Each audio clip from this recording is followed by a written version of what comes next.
விஜயே இதிலிருந்து மீண்டு வருவார், அந்த சுற்றுப்பயணம் மட்டும்தான் ரத்தாகுமா இல்லை அரசியல் பயணமே ரத்தாகுமா? இந்த குருஷியல் டைம்ல எப்படி இதை கிரைசிஸ் மேனேஜ்மெண்ட் பண்றதுல விஜய் திணறது தெரியுது. நயவஞ்சகமும் நரித்தனமும் மத வெறியும் கொண்ட நபர்களை வச்சுட்டு இருந்தா இப்படித்தான் இருக்கும். நீங்க யார் ஜான் ஆரோக்கியசாமி சொல்றீங்களா? தாவேகா தரப்புல இதுக்கு பின்னாடி வந்து திமுக, இந்த ஆளும் அரசு இவங்க தான் காரணம். திமுக அரசு இப்படி 30 பேர் விஜய் கூட்டத்தில் இறக்கணும்னு நினைச்சிருக்க மாட்டாங்க. இன்னும் சொல்ல போனா விஜய் உதயநிதி ஸ்டாலினுக்கு அனுகூல சத்துரு. விஜய் தனிச்சு நின்று எடுக்கக்கூடிய ஓட்டு உதயநிதி ஸ்டாலினுக்கும் லாபம் தான். ஸோ அப்படி இருக்கும்போது அவங்களும் இங்க நினைச்சிருக்கிறதுக்கான வாய்ப்புகளே இல்லை.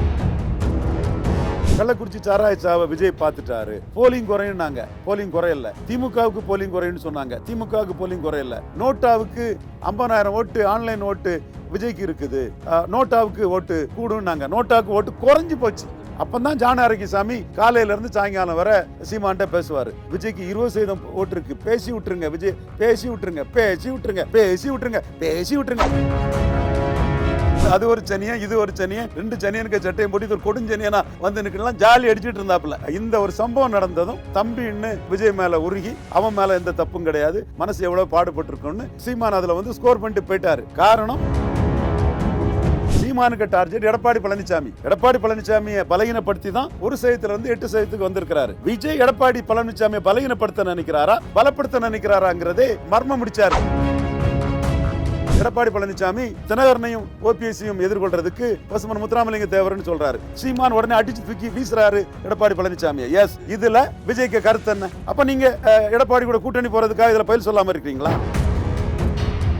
அப்பவும் இப்பவும் எப்பவும் அதிரடி கலெக்ஷன், சரவெடி celebration. Darling 3D Deepavali deals. நீங்கள் வாங்கும் ஒவ்வொரு பொருளுக்கும் 3 அற்புதமான தீபாவளி டீல்ஸ்.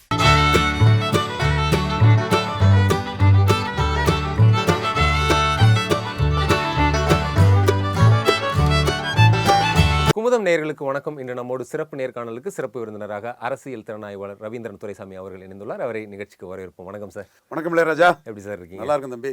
சார், யாரும் எதிர்பாராத ஒன்று, விஜயனுடைய பரப்புரையில் இவ்வளோ பெரிய இழப்பை யாரும் எதிர்பார்க்கல. விஜயும் எதிர்பார்க்கல, யாருமே எதிர்பார்க்கல. இது நடந்ததெல்லாம் நடந்துருச்சு.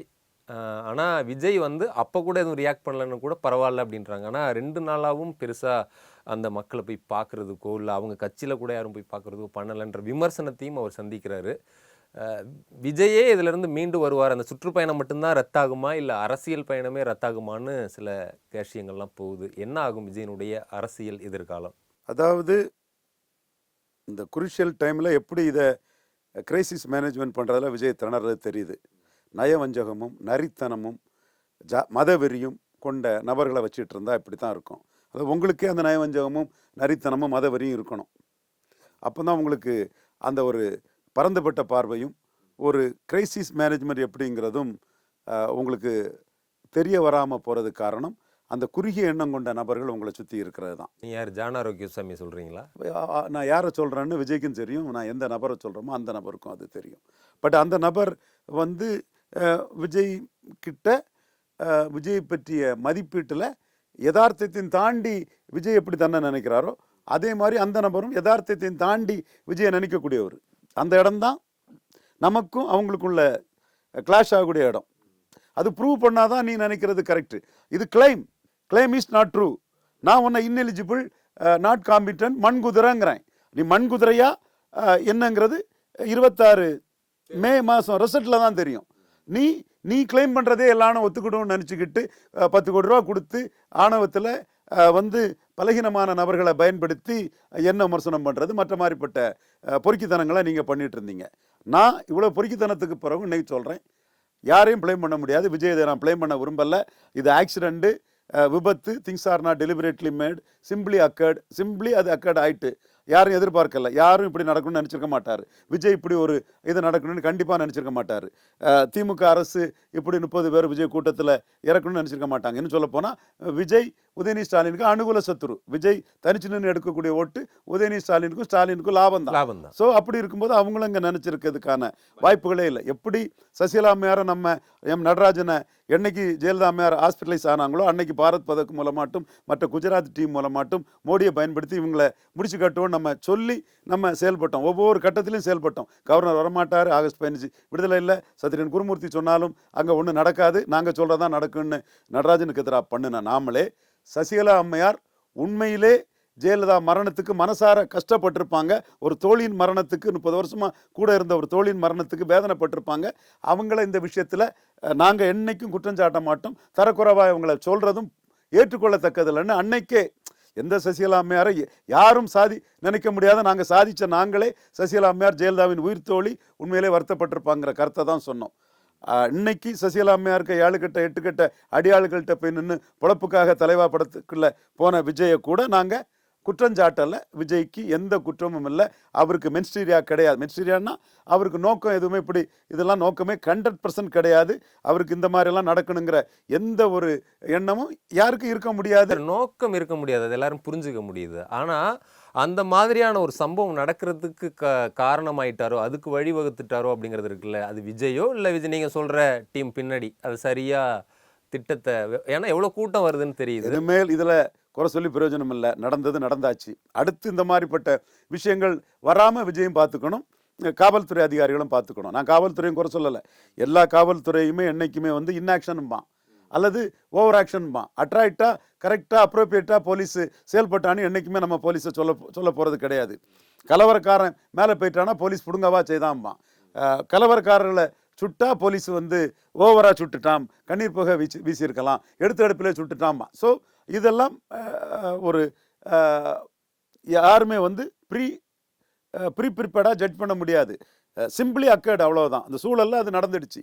அது பாதுகாப்பு போலீஸோ விஜயோ யாரையுமே நான் குறை சொல்ல விரும்பலை. இனிமேல் இப்படிப்பட்ட நிகழ்வு நடக்காமல் இருக்கிறதுக்கு என்ன பண்ணுமோ அதைத்தான் பார்க்கணுங்கிறது என்னோட பார்வை. அதனால தான் நான் நேற்று நியூஸ் 18 சன் நியூஸும் வேண்டாம், இதுக்குள்ளே யாராவது சொல்லுவாங்க அதுக்கு பதில் சொல்லணும். என் ஸ்டாண்டு இதில் நோ பிளேம் கேம். இது நடந்தாச்சு, அடுத்து என்னன்னு பாருங்கிறதா நான் என்னோட ஸ்டாண்டுங்கிறத நான் சொன்னேன். வெப்லேயும் இன்னைக்கு தான் பேசுகிறேன். ஆனால் தாவேகா தரப்பில் இதுக்கு பின்னாடி திமுக, இந்த ஆளும் அரசு, இவங்க தான் காரணம். இதுல ஏதோ சதி, ஏன்னா கரூர் வேற இருக்கு, அது செந்தில் பாலாஜியோட ஏரியா. செந்தில் பாலாஜிக்கு என்னங்க லாபம் அதுல?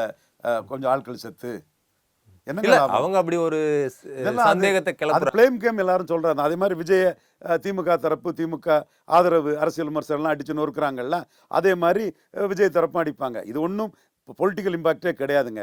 நான் இதுக்கு இன்னொரு உதாரணம் சொல்லணும்னா கள்ளக்குறிச்சி சாராய சாவை சொல்றேன்.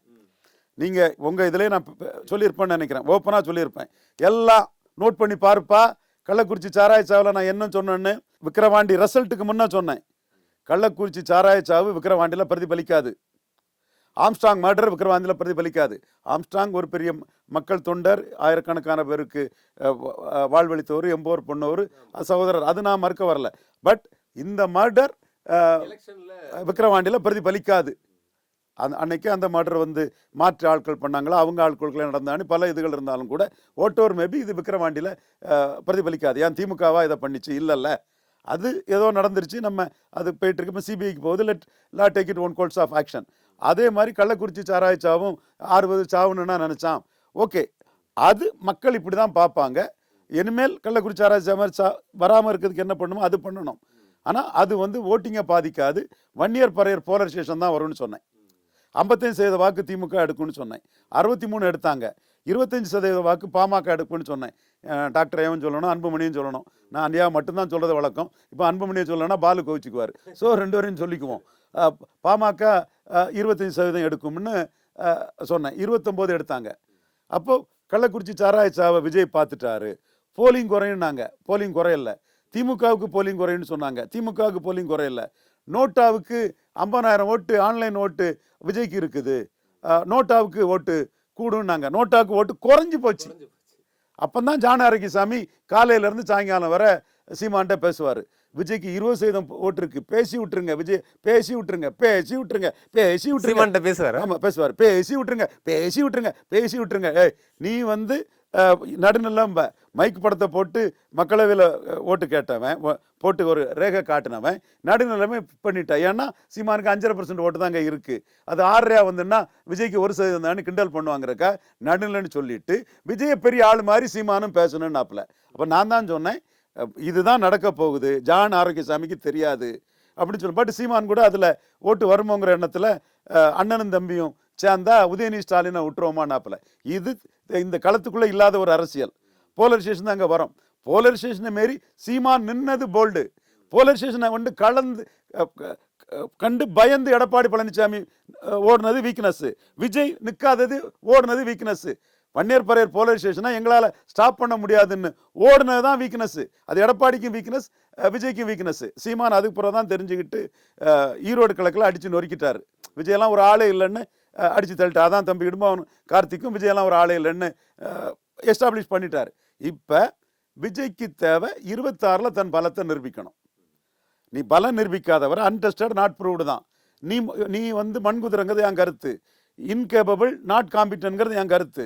நீ கேபபிள் காம்பிட்டன்னா தேர்தல் ஆணையம் நான் என்னோட கருத்துக்கு கான்ட்ரரியா ரிப்போர்ட் வந்தால் தான் அது என் கருத்து தவறுன்னு ஆகும், அல்லது என் கருத்துப்படி வந்ததுன்னா என் கருத்து கரெக்டுன்னு ஆகும். இது 2026 தெரியும். இதில் சுமன் ஸ்ரீராமன் சொன்னாலும் சரி, பிரியன் சொன்னாலும் சரி, ரிசல்ட் தான் அதை முடிவு பண்ணோம்.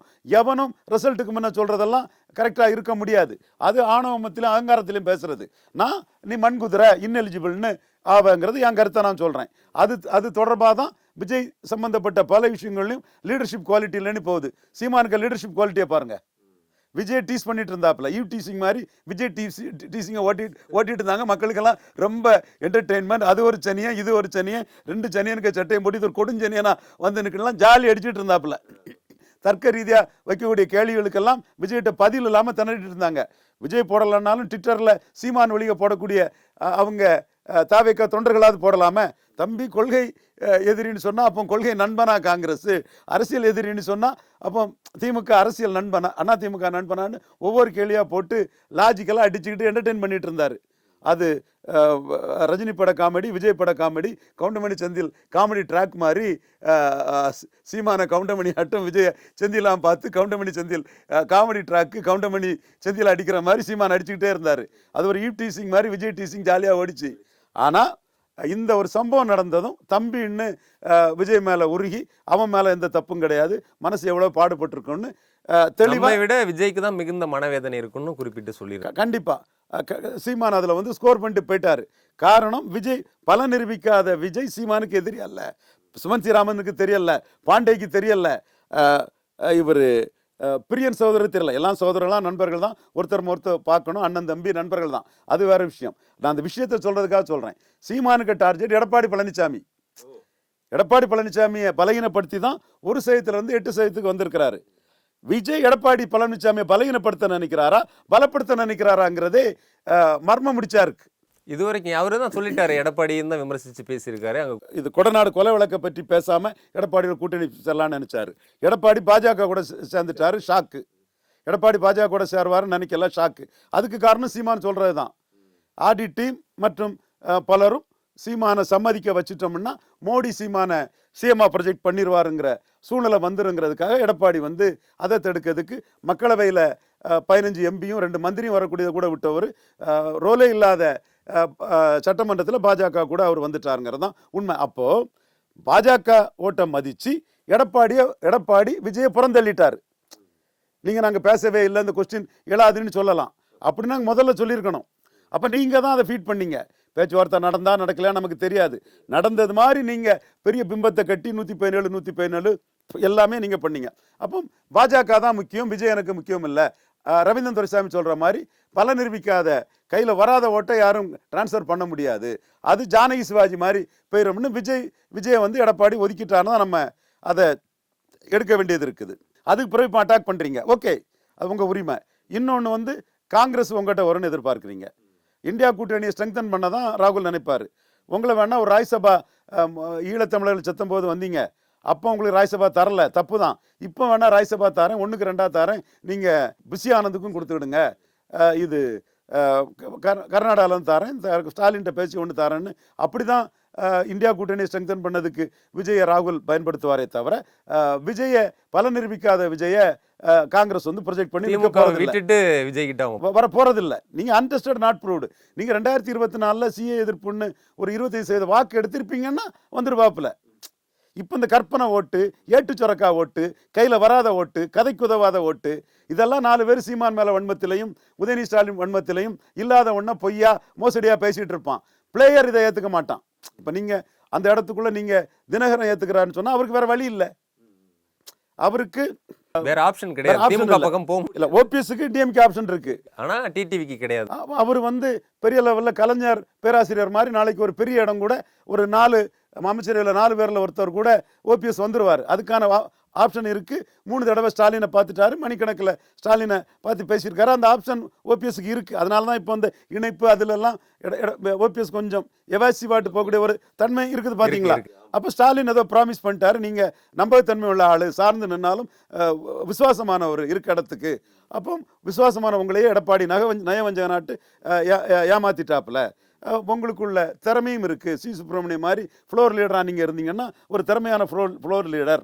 அந்த திறமை உங்கள்கிட்ட இருக்கனால தான் சசிகலா உங்களை டிச் பண்ணி விட்டுட்டாங்கன்னு ஒரு இவரோட திறமைகள், இவரோட பண்பு, இதெல்லாம் உங்களோட யூட்டிலிட்டி எல்லாம் ஸ்டாலின் பேசியிருக்கலாம். தெளிவாக ஓபிஎஸ்க்கு இந்த மெரிட்ஸ் எல்லாம் இருக்குது, ஓபிஎஸ்க்கு இந்த ஆப்ஷன் இருக்குது. ஸோ டிடிவிக்கு அந்த ஆப்ஷன் இல்லை. ஸோ டிடிவி வந்து எடப்பாடியும் வீக்கெண்ட் பண்ணுன்னு நினைக்கிறாரு, விஜய் ஆப்ஷனை ஓப்பன் பண்ணுறாரு. அது விஜய் சைடு என்னன்னு தெரியல, வெளிப்படையாக டிடிவி அந்த ஆப்ஷனை ஓப்பன் பண்ணியிருக்கிறாரு. இது விஜய்க்கு ஒரு ப்ளஸ் தான். அதே மாதிரி டாக்டர் கிருஷ்ணசாமி அவர் ஜாதியிலேயே சீமான் ஏறிட்டார். பரம்பரைன்னா 1000 பேர் வச்சு தடுப்போன்னு சொன்னார். 5 பேர் கூட அவருக்கு கிட்ட இல்லை. அது மோசமான நிலைமையில தான் அவர் இருக்கார். ஒரு காலத்தில் ரொம்ப பெருசாக இருந்தார். இன்னைக்கு தன் சமுதாயம் சீமான் பின்னாடி பட்டியல் வெளியேற்றன்னு போகிறான். விஜய் என்ன பட்டியல் வெளியேற்ற கேட்குறாரா? பல்லர்களே பாண்டியர்கள்னு சீமான் சொல்கிறார். விஜய் என்ன பல்லர்களே பாண்டியர்கள்னு சொல்லிடுவாரா? தேவேந்திர குல வேளாளர் விவசாயி இல்லைன்னா எவன் வேளாளர்னு அவர் கேட்குறாப்புல. ஆதி தமிழர் வெல்லாது மீதி தமிழர் வெல்ல முடியாதுன்னு சொல்கிறதுல தேவேந்திர குல வேளாளர்களையும் பொது தொகுதியில் போடுறாரு. தெளிவாக அவர் இன்னைக்கு மதுரை ஏர்போர்ட்டு பசுமன் ஐயா முத்துராமலிங்க தேவர் பேருன்னு எடப்பாடி சொல்லும்போது, எடப்பாடிக்கு மாஸ்டர் ஸ்ட்ரோக்கா பாண்டிய நெடுஞ்செழியன்னு சொல்லும்போது தேவேந்திர குல வேளாளர்கள்லாம் சீமானையே தூக்கி கொண்டாடுறாங்க. மற்ற முத்திரையர் நாடார்கள் மத்தியிலும் அதுக்கு பெரிய வரவேற்பு இருக்குது, நியாயமாக பேசுகிறான்னு. அப்போ இவர் கிருஷ்ணசாமியும் 1/2% ஓட்டு தான் எடுத்திருக்கிறாரு. அது அவருக்கு வந்து எடப்பாடியை வச்சு என்னமோ ஒன்றும் தேராது. எடப்பாடி 2 இதில் கிருஷ்ணசாமி அடிச்சிட்டார். 1 அருந்ததியர் உள்ளொதுக்கீடு மேட்டரில் சீமான் தான் எதிர்த்து பறையர் தேவேந்திர வேளாளருக்கு 5% உயர்த்தி கொடுக்கணும்னு சொல்கிறாரு. கிருஷ்ணசாமி அந்த இடத்துக்குள்ளே எடப்பாடி நிலைப்பாட்டால் கூட்டணி விட்டே விலகிட்டார். அடுத்தால இந்த மதுரை ஏர்போர்ட் விஷயத்திலையும் எதிர்த்து அறிக்கை விட்டு நிற்கிறாரு. கையறு நிலையில் அங்கேயும் இல்லாமல் இங்கேயும் இல்லாமல் நிற்கிறாரு. அவர் வந்து 1/2% ஓட்டு எடுத்தவர் விஜய்க்கு ஆதரவாக தன்னோட களத்துக்குள்ளே அவர் இறங்கி வராரு. அவருக்கும் வேறு ஆப்ஷன் இல்லை. கடைசியாக ஒட்டப்படாரத்தில் அவரே நின்று நாம் தமிழர் நிறுத்தின தேவேந்திர குல வேளாளர் ஓட்டை விட ரொம்ப குறைவாக போயிட்டார். ரொம்ப பெரிய அளவுக்கு பேசினார். எஃபர்ட் ஒன்றும் இல்லை. அந்த கம்யூனிட்டி சீமான் பின்னாடி நிற்கிறாங்கிறதும் அவன் இஷ்யூவை போல்டாக நின்று பண்ணுறான்னு, குறிப்பாக பாண்டிய நெடுஞ்செழியன் பேரை மதுரை ஏர்போர்ட்டுக்கு வைக்கணுங்கிறதுல தேவேந்திர குல வேளாளர்கள் சீமான் அவங்க தளங்களில் கொண்டாடி தள்ளுறாங்க. ஸோ இந்த இடத்துக்குள்ள டாக்டர் கிருஷ்ணசாமியும் 1/2% ஓட்டு எடுத்தவர் விஜய சிஎம்மா சொல்கிறாரு. டிடிவி தினகரன் அவரும், நான் கிருஷ்ணசாமியும் குறை சொல்லலை, ஒரு கட்டத்தில் லட்சக்கணக்கான ஓட்டெல்லாம் எடுத்தவர், அந்த சமுதாயத்தின் அடையாளம், ஒட்டப்படாரத்தில் ஜெயித்தவர், பெரிய வரலாறு இருக்குது அவருக்கும். அதே மாதிரி டிடிவி தினகரனும் ரெட்டலையும் உதயசூரியனும் குக்கரில் வச்சு அவிச்சவர். இன்னைக்கு 2 தொகையெல்லாம் நின்னாருனாலும் அவருக்கும் ஓபிஎஸ் மாதிரி ஸ்டாலின் ஆப்ஷன் இல்லாததுனால அவரும் தினகரனை இவர் விஜயை சொல்கிறாரு. இவங்க எப்படி சீட் பங்கு வைக்க போகிறாங்க, என்ன போகிறாங்கங்கிறத அதில் பெரிய சிக்கல்கள்லாம் இருக்குது. எல்லாத்தையுமே இப்போ உடச்சி பேசலை, அதையும் பார்க்கலாம். எல்லாரும் தங்கள் லாபத்துக்கு தான் அரசியல் பண்ணுவாங்களே தவிர விஜய் லாபத்துக்கு கிருஷ்ணசாமி அரசியல் பண்ண மாட்டார், டிடிவி அரசியல் பண்ண மாட்டார். அது என்ன வரும்னு அடுத்தால பார்க்கலாம். பட் விஜய் இந்த விஷயத்துக்குள்ளே இவங்க 2 பேருக்கும் வந்து வரவேற்பு குரலை கொடுக்கல. விஜய் தரப்பு எங்களை நோக்கி வராங்கன்னு கூட சொல்லலை. அதையும் நம்ம பார்த்துக்கிட்டு தான் இருக்கிறேன். எனிவே நீங்கள் அன்டெஸ்டட் நாட் ப்ரூவ்டை நான் சொன்னது மாதிரி ப்ரூவ்டு லீடர் யாரும் இதுவரை நெருங்கலை. அடுத்தால அன்புமணி அது இதுன்னு சொன்னால் கூட அன்புமணியும் 10.5 மையமாக வச்சு போவார், அல்லது விஜயை ஒரு 30-35 சீட்டு எடப்பாடிட்ட வாங்குறதுக்கு ஒரு ஆப்ஷனாக பயன்படுத்துவார். இதுதான் விஜய்க்கு பொசிஷன். இல்லை, இதுவரைக்கும் விஜய்க்கு வந்து நீங்கள் சொல்கிற மாதிரி ஒன்று டிடிவி, இன்னொன்று புதிய தமிழகம், இவங்க தான் இருக்கிற மாதிரி இருக்கு. அதுவும் விஜய் இருக்க மாதிரி தான் இருக்கு. இருக்கு. அதுவும் நம்ம விஜய் தரப்புலேருந்து அதை இவங்களை வெல்கம் பண்ணி அதை ஒன்றும் சொல்லலை. அதை அவங்களும் அதை புரியணும். அவங்க சீசன்டு லீடர் நீங்களாக தான் போயிட்டு இருக்கீங்க, அவர் உங்களை இன்னும் ரெக்கனைஸ் பண்ணலைங்கிறதையும் டிடிவி தினகரனுக்கும் டாக்டர் கிருஷ்ணசாமிக்கும் ஒரு நினைவுபடுத்த விரும்புகிறேன். இப்போ சீமானை பொறுத்தவரை 234 தனிச்சுன்னு போகிறாரு. அவர் சனியன், கொடுஞ்சனியன், அது சனியன், இது சனியன்னு போகிறாரு. விஜய்கிட்ட தான் இது சந்தேகமாக இருக்குது. நீங்கள் கிருஷ்ணசாமிக்கும் டிடிவிக்கும் பதில் சொல்லாமல் இருக்கிறது எடப்பாடிகிட்ட வாங்கிட்டு போயிருவீங்களோன்னு சந்தேகமாக இருக்குது.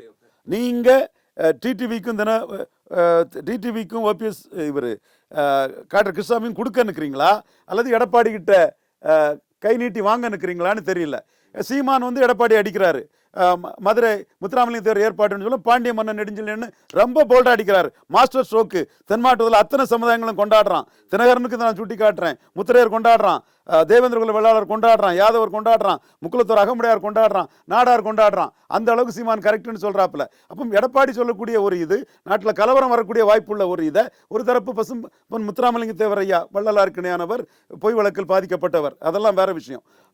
அவர் ஒரு தரப்பு நிற்கும்போது இன்னொரு தரப்பு தியாகி இமானுவேல் சேகரனார், அட்டவணைப்புரி மக்கள், தேவேந்திர குல வேளாளர் மக்கள் விடுதலைக்காக விதைக்கப்பட்ட ஒரு பெருமகனார், 2 பேரும் நிற்கும்போது கலவரம் வரக்கூடாதுன்னு 20 வருஷமா அதில் யாருமே முடிவெடுக்காத ஒரு சூழ்நிலையில் எடப்பாடி பழனிசாமி தினகரனையும் ஓபிஎஸ்சியும் எதிர்கொள்றதுக்கு பசுமன் முத்துராமலிங்க தேவர்னு சொல்றாரு. சீமான் உடனே அடிச்சு தூக்கி வீசுறாரு எடப்பாடி பழனிசாமியை. எஸ், இந்த வார்த்தையை தென் மாவட்ட மக்கள் உணர்வை மதிச்சு எடப்பாடி அடிச்சு தூக்கி வீசுறாரு நான் சொல்றேன். பசுமன் முத்துராமலிங்க தேவர் ஐயா வள்ளலாருக்கு இணையார், அது வேற விஷயம். எடப்பாடியோட மூவை அடிச்சு தூக்கி வீசுறாரு சீமான். இதுல விஜய்க்கு கருத்து என்ன? அப்ப நீங்க எடப்பாடி கூட கூட்டணி போறதுக்காக இதுல பதில் சொல்லாம இருக்கீங்களா? இந்த சந்தேகம் வருது. ஆனா இந்த கரூர் சம்பவத்துக்கு பிறகு இன்னும் விஜயை வந்து இன்னும் மௌனமா இருக்கிறாரு. அவர் அந்த பாதிப்புல இருந்து மீண்டு வரல. இந்த மாதிரியான தருணத்தில் இதுக்கு முன்னாடி பயங்கரமா அட்டாக் பண்ணிட்டு இருந்த சீமான் வந்து ஒரு ஆறுதலா பேசின மாதிரி இருக்கு விஜய்க்கு. அதே போல எடப்பாடி பழனிசாமி அவர்கள் கூட பெருசா விஜய் அதில் வந்து பெருசா குறை சொல்ல. ஒவ்வொருத்தங்களும் ஒவ்வொரு மனநிலையில இருப்பாங்க. இந்த மாதிரியான நேரத்துல வந்து உயிர்கள் போயிருக்குன்னு பெருந்தன்மையா அவரும் பேசியிருக்காரு. கரெக்டான மூவ் ரெண்டும் இருக்கும். இப்போ இந்த சம்பவம் வந்து பெரிய செட்பேக்கா தாவேக்காவுக்கும் விஜய்க்கும் இருக்கும். ஒருவேளை ஒரு அரசியல் சுற்றுப்பயணம் இல்லை, அரசியலுக்கே முற்றுப்புள்ளியா இருக்கும் அப்படின்னு ஒரு கட்டம் பேசிக்கிட்டு இருக்கப்போ, ஒருவேளை இந்த மாதிரியான சூழ்நிலையில நம்மளுக்கு இப்போ திமுக தான் எதிரியா இருக்காங்க, ஸோ திமுக வீழ்த்துறதுக்காக நாம சீமானோடையோ எடப்பாடி கூடயோ சேரலாம் அப்படின்ற ஒரு ஆப்ஷனை விஜய் யோசிக்கலாம்ல. விஜய் யோசிக்கலாமோ இல்லையோ, இவங்க ஆசைப்படுறாங்க. எடப்பாடி பழனிசாமி இதுல விஜய்க்கும் பேர் வந்துடக்கூடாது, நமக்கு சப்பார்டினேட்டாக விஜய் வந்தால் நல்லா இருக்குமேங்கிறது தான் எடப்பாடி பழனிசாமிக்கு நோக்கம். எடப்பாடி பழனிசாமிக்கு ஆதரவாக வரக்கூடிய சக்திகள் எல்லாம் விஜய்க்கு மன வலிமை இழக்க செய்து எடப்பாடிக்கு சப்பார்டினேட்டாக விஜய் வரணுங்கிற இதை நிறைய பேர் நீங்கள் பார்த்தா தெரியும். அவங்கள இல்லை ஒவ்வொருத்தரையும் எல்லாம் சொல்லிட்டு இருக்காண்டாம். நண்பர்கள், பாசத்துக்குரியவர்கள், யாரையும் நம்ம இதாக பண்ணி சொல்லாண்டாம். நம்ம அப்படி பேர் குறித்து சொன்னால் கூட அவங்கள தனிப்பட்ட முறையில் தாக்க மாட்டோம். அவங்க கருத்துக்கு மாற்று கருத்து மக்கள் மத்தியில் விதைக்கப்படுறதுக்காக நம்ம சொல்லுமே தவிர வேற இல்லை. அந்த மாதிரி நிறைய நண்பர்கள் அதை மூவ் பண்ணுறாங்க. அது நீங்கள் வர நாட்களில் அதை பார்க்கலாம். சீமானை பொறுத்த அளவில் அவர் எடப்பாடியை பலகீனப்படுத்தி தான் வளர்றாரு. ஆனால் பல முறை சொல்லிட்டேன், விக்கிரவாண்டியில் வந்து 10.5 பற்றி பேச முடியாமல் எடப்பாடி களத்தை விட்டு ஓடிட்டார். சீமான் 6% ஓட்டு தான் எடுத்தாலும் கூட எண்ணி கொடு, அளந்து கொடு, ஒன்னையாட அடிக்க சொன்னோம், பறையதானே அடிக்க சொன்னோன்னு போல்டாக வந்து களத்துக்குள்ளே நின்னார். அதனால தான் சீமான் ஜம்பாகி மக்கள் மத்தியில், நான்வணியர் மத்தியில் எடப்பாடி போயிட்டாரு, சீமான் களத்துக்குள்ளே நிற்கிறாருங்கிற ஒரு பெரிய ஆதரவு வளையம் வரும்னு சொல்கிறேன். இன்னொன்று, அந்த கோனேரிக்கு கோன் கோட்டை, இது கோன் கோட்டைன்னு சீமான் சொல்லும்போது ஒரு முன்னாள் அதிமுக அமைச்சர், பேரை சொல்ல விரும்பல, அவருக்கு தெரியும், கலெக்டரேட்டை கொண்டு மனு கொடுக்குறாரு. அப்போ சீமான் அதையும் அடிச்சிட்டாரு. மராட்டியம் கோட்டைன்னு சொல்லும்போது பொத்திக்கிட்டு இருந்த, இப்போ தமிழன் கோன் கோட்டைன்னு சொல்லும்போது வந்துட்டியோ பெரிய இதுன்னு சீமான் அதையும் அடித்து அந்த கூட்டத்திலே அப்படி கலாட்டா பண்ண ஒரு நிருபரை கூட போய் பார்த்து இது பண்ணார், பார்த்துருப்பீங்க. அப்போ சீமானோட ஒவ்வொரு அரசியல் அசைவும் எடப்பாடி பழனிசாமியை பலகீனப்படுத்தி நாம் 8-17 ஆக்கிடலான்னு தான் போகிறாரு. இன்னும் எடப்பாடி பழனிசாமியை கூட்டணி வச்சிருக்கக்கூடிய என்டிஏ 18% வாக்கும் அண்ணாமலையும் பாஜகவும் ஈரோடு கிழக்கில் நிற்காததுனால பெரியார் மண்ணில் பெரியாரே மண்ணுன்னு அடித்து ஏறினால ஒரே குட்டையில் ஊறிய மட்டைகள் அண்ணாமலை சொன்ன வார்த்தையை சொல்லி அந்த 18% வாக்குலையும் பெரும்பகுதியை தட்டி தூக்கிடலான்னு தான் சீமான் பார்க்குறாரு. அப்போ விஜய் அவர் எதிரியாட்டே பார்க்கல. நான் சொன்ன மாதிரி விஜய் சீமான் கம்பாரிசன், எடப்பாடி ஈர்ப்பு சக்தியற்ற எடப்பாடி பழனிசாமியை சீமான் எந்தெந்த புள்ளிக்குள்ள பலகீனப்படுத்துறாரோ அந்தந்த புள்ளிகளுக்கு வந்து அது பயன்படும். அதைத்தான் சீமான் பயன்படுத்துறாருன்னு சொன்னேன். அஜித்குமார் மரணம் கூட்டம் நடக்கும்போது, திருப்போணத்தில் நடக்கும்போது, முக்குலத்தோர் திரண்டிருந்த இடத்துல சீமான் வந்து எடப்பாடி பழனிசாமியோட ஆட்சி காலத்தில் நடந்த கொடநாடு கொலை வழக்கு என்னாச்சுன்னும் போது கைத்தட்டல் விண்ண பிளந்தது. தூத்துக்குடி துப்பாக்கி சூடு எடப்பாடி பழனிசாமி காலத்தில் நடந்த என்னன்னு கேட்கும்போது அதுவும் பெருசாச்சு. என்ன இதே சீமான் என்ன சொல்றாருன்னா, அந்த சனியனை இந்த சனியும் காப்பாத்துதும் பாரு. அது போல்டா சொல்லுவார் அவரு. நான் அதை என்னோட இதாட்டு நான் அதை என்டால்ஸ் பண்ண விரும்பலைனாலும் கூட சீமான் சொல்றாருங்கிறத நான் பேசுறதுக்கு தயங்கல்ல. அதை கில்லிங் சைலன்ஸ் பண்ண விரும்பல. அப்போ சீமானுக்கு நோக்கம் எடப்பாடி பழனிசாமியை பலகீனப்படுத்தி நம்ம பெரிய அளவு ஜம்ப் பண்ண மாதிரி இப்போ அவரை பலகீனப்படுத்தி என்டிஏக்கு 18% வாக்கும் எடப்பாடி பழனிசாமி தலைமைக்கு போகாம குறி வச்சு ஒவ்வொரு ஜாதி வாக்கையும் பார்த்து பிராமணர்களுக்கு 5 டிக்கெட் கொடுத்து மோடி பிரதமர்னு அண்ணாமலைக்கா விழுந்த பிராமணர் வாக்கை தன் பக்கம் இழுத்து அவர் 17க்கு போகணுங்கிறதான் சீமானுக்கு நோக்கம். விஜய ஒரு ஈவ் டீசிங் மாதிரி தான் டீஸ் பண்ணாரு. இப்போ விஜய்க்கு ஒரு பிரச்சனை வரும்போது லவ் பண்ணிட்டாரு, போய் நின்றுட்டாரு. இதுதான் இங்கே நடந்திருக்குது. தாங்கள் சிஎம் ஆவதுக்கு விஜய்க்கு ஆதரவு கிடைக்கும்னு எடப்பாடிக்கும் இருக்கு, சீமானுக்கு இருக்கு. ஏன்னா இதுல சில தியரி இப்படி போயிட்டு இருக்கு. சீமானுக்கு இருக்கு. அதாவது சீமான் 1-to-1 சீமான் தலைமையில வந்துட்டுன்னா தம்பி வந்து பவன் கல்யாண் 2014 நாயுடுக்கு ஆதரவா, நாயுடு மோடிக்கு ஆதரவா பிரச்சாரம் பண்ண மாதிரி தம்பி பிரச்சாரம் பண்ணிக்கிட்டு தனக்கு வருவாருங்கிற இது இருக்கு. அதனால தான் சொல்றாரு, நம்ம சந்திக்காதவரா பலமுறை சந்திச்சவர்னா அன்னைக்கு விஜய் பேசியிருக்கிறாரு, அண்ணன் சிஎம்மா வரணுங்கிறத விஜய் சீமான்ட்ட இன்ஃபார்மலா பேசியிருக்கிறாரு.